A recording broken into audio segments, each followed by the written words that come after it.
specific situation. Let's continue because we're going to see it. All right. You want to look at the uncleanness? Okay. All right. Verse 3. And if the latter husband hate her, and write her a bill of divorcement, and giveth it in her hand, and sendeth her out of his house, or if the latter husband die, which took her to be his wife, her former husband, which sent her away, may not take her again to be his wife.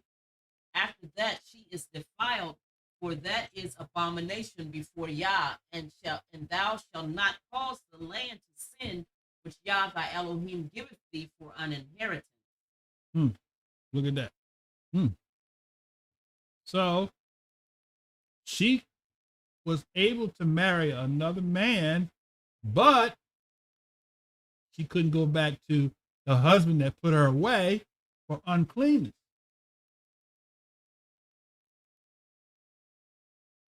It's like a dog returning to his vomit.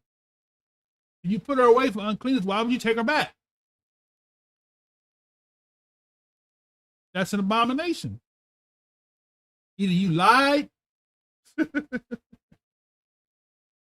that you had other ideas and you wanted to act upon, so you had to get rid of her. So you lied to get rid of her and found out that grass was greener, looked greener on the other side. And then you got there, found it was brown, and now you want to go back to that one. It's abomination. She went on and married somebody else. You force her out the door, right? All right. All right.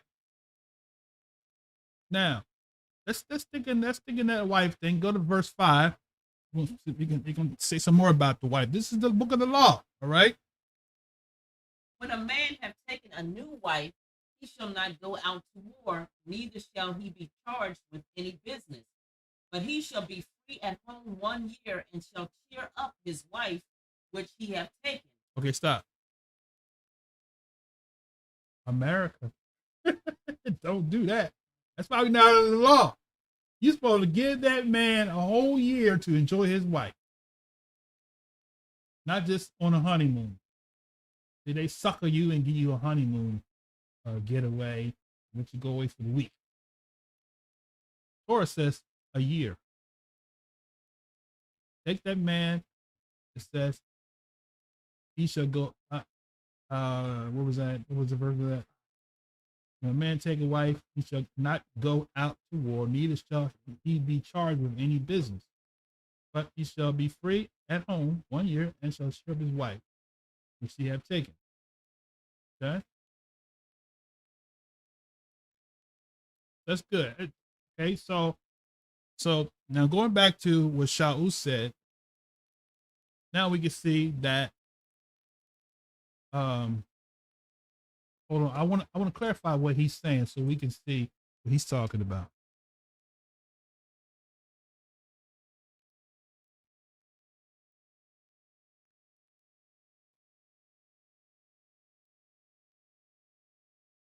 Okay, let's go to Leviticus 20 and 10.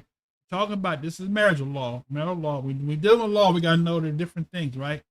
Okay. Now, let's look at Leviticus 20 and 10. All right.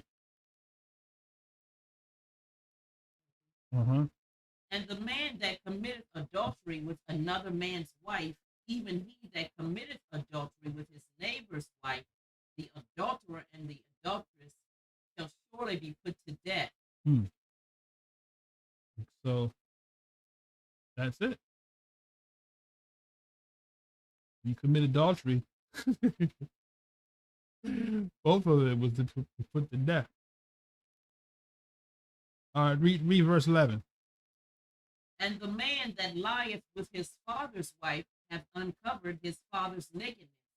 Both of them shall surely be put to death. Their blood shall be upon them. Keep reading. And if a man lie with his daughter-in-law, both of them shall surely be put to death. They have wrought confusion. Their blood shall be upon them. Daughter-in-law. All right, go ahead. If a man also lie with mankind as he lieth with a woman, both of them have committed an abomination. They shall surely be put to death, and their blood shall be upon them. Wow. LGBTQ, was it IA? I think they added some other added to that. But the thing about it is that you can't force the government to force Torah.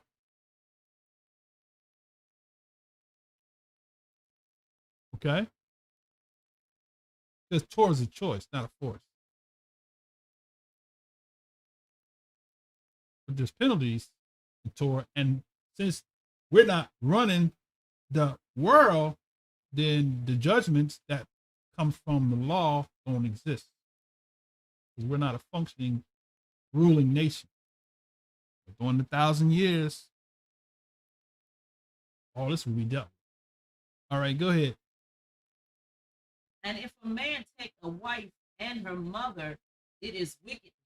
They shall be burnt with fire, both he and they, that there be no wickedness among you. Mm-hmm. Okay, let's wait. Read some more of that. And if a man lie with a beast, he shall surely be put to death, and he shall slay the beast. And if a woman approach unto any beast and lie down thereto, thou shalt kill the woman and the beast. Mm-hmm. They shall surely be put to death. Their blood shall be upon them. Right, no bestiality. And if a man shall take his sister, his father's daughter, or his mother's daughter, and see her nakedness, and she see his nakedness, it is wicked. It is a wicked thing, and they shall be cut off in the sight of their people. He have uncovered his sister's nakedness, and she shall bear his iniquity. So there goes that blended family. That's your sister. So you're not supposed to fool with your sister by marriage, right? What else is left in that? Anything else in that? And if a man shall lie with a woman having her sickness, and shall uncover her nakedness, he have discovered her fountain, and she have uncovered the fountain of blood, of her blood, and both of them shall be cut off from among their people. And thou shalt not uncover the nakedness of thy mother's sister, nor of thy father's sister, nor he uncovereth his near kin. They shall bear their iniquity. And if a man shall lie with his uncle's wife, he hath uncovered his uncle's nakedness. For they shall bear their sin, they shall die childless. Now, notice he didn't kill them, but they are going to die childless. All right. And if a man shall take his brother's wife, it is an unclean thing. He hath uncovered his brother's nakedness. They shall be childless. That's good. All right. So now go back to Romans 7. Now we can see that there are laws where the adulteress couldn't get remarried. There's a penalty for breaking the marital covenant. But then there are other situations where this is not the one Saul was talking about, where she could get remarried. All right. Just putting it in proper perspective so people can see that divorce is not forbidden only in certain situations.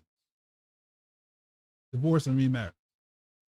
So somebody is married and divorced or separated and want to get married, but they feel like they've been bound to the law, y'all just let you know right there.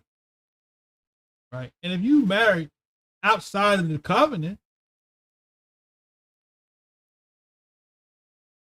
you're not being held accountable for that, because that's like transgression before, and we're going to talk about some things about the law. We're going to talk about the sacrifice for sin and ignorance, right? We weren't in the truth. We did a whole lot of transgression and ignorance. Praise God for his sending of his favor to us in our ignorance, right? All right. So Shaul says that the law have dominion over man as long as he live. Okay, now go ahead, continue. Verse 4. Wherefore, my brethren, ye also are become dead to the law by the body of the Mashiach, that ye should be married to another, even to him who is raised from the dead, that we should bring forth fruit unto Yah. Mm-hmm. For when we were in the flesh, the motions of sins which were by the law did work in our members to bring forth fruit unto death. But now we are delivered from the law, that being dead wherein we were held, that we should serve in the newness of spirit, and not in the oldness of the letter. Okay. Would you like to kind of offer an explanation for those two verses? Because a lot of people don't really comprehend what that's saying. And that's where confusion comes in, because when you're reading something and explaining something wrong, then you teach it with fervor and people say, yeah, that's right, brother. All right. So you want to take a crack at that? As for when we were in the flesh, carnal state, the motions of sin which were by the law did work in our members, because sin bringeth forth death. To bring forth fruit unto death. The works of the flesh made us, unrighteous in the sight of Yah, breaking his commandments, breaking his laws, which worketh death in our members. For the wages of sin is death, but the gift of Yah is eternal life. But now that we are delivered, now that we have mortified our members from the sin law, that being dead wherein we were held in bondage to our flesh, ruled by our flesh, that we should serve in the newness of spirit, and not in the oldness of the letter, because now we're walking in the spirit. And when we walk in the spirit, we're not fulfilling the lust of the flesh, because we have crucified the flesh.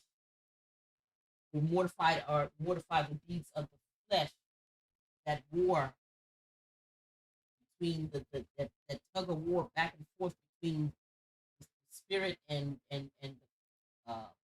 flesh, that put to rest once you crucify it. But for those that haven't crucified it, it's a constant war going on. And you would do good, evil is present. We're gonna read that, right? It's back and forth. Right. We're gonna okay. Up one day and down the next. Victorious one day and back in bondage the next day. Right. I mean, we're gonna read that because that what you just saying. So you summed it up. That was excellent synopsis. All right.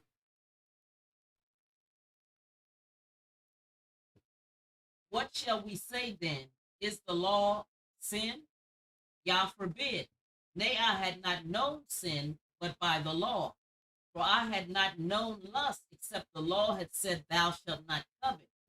But sin taken occasion by the commandment. Wait. Hold. I just saw something in there.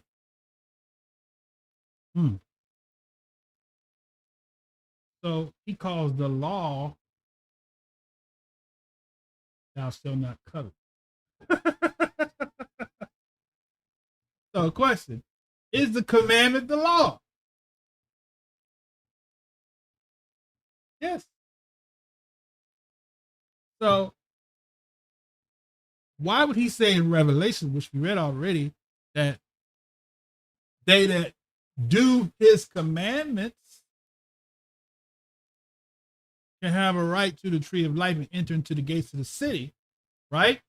If he says the law stated, thou shalt not covet. So the law and the commandments